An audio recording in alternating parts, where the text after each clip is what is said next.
Acts 9, 1 through 19.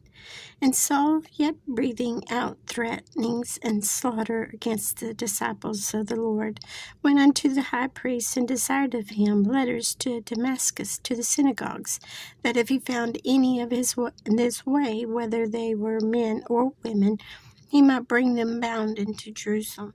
And as he journeyed, he came near Damascus, and suddenly there shined round about him a light from heaven. And he fell to the earth, and heard a voice saying, Saul, Saul, why persecutest thou me? And he said, Who art thou, Lord? And the Lord said, I am Jesus, whom thou persecutest. It is hard for thee to kick against the pricks. And he, trembling and astonished, said, Lord, what wilt thou have me to do?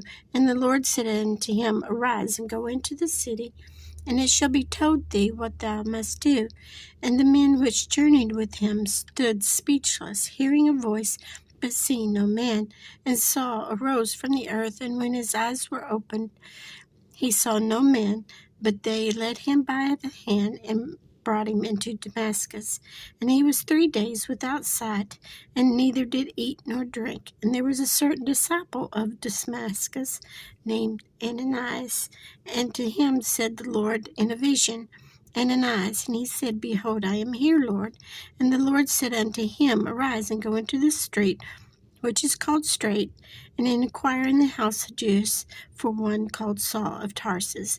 For behold, he prayeth, and he hath seen a vision, a man named Ananias coming in and putting his hand on him that he might receive his sight. Then Ananias answered, Lord, I have heard by many of this man how much evil he hath done to thy saints at Jerusalem. And here he hath authority from the chief priest to bind all that call on thy name.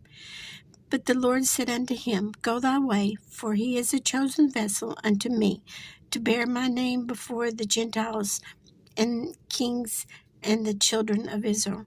And I will show him how great things he must suffer for my name's sake. And Ananias went his way and entered into the house, putting his hands on him, said, Brother Saul, the Lord, even Jesus, that appeared unto thee in the way as thou camest, has sent me, that thou mightest receive thy sight and be filled with the Holy Ghost. And immediately there fell from his eyes as it had been scales, and he received sight forthwith, and arose and was baptized. And when he had received meat, he was strengthened. Then was Saul certain days with the disciples which were at Damascus.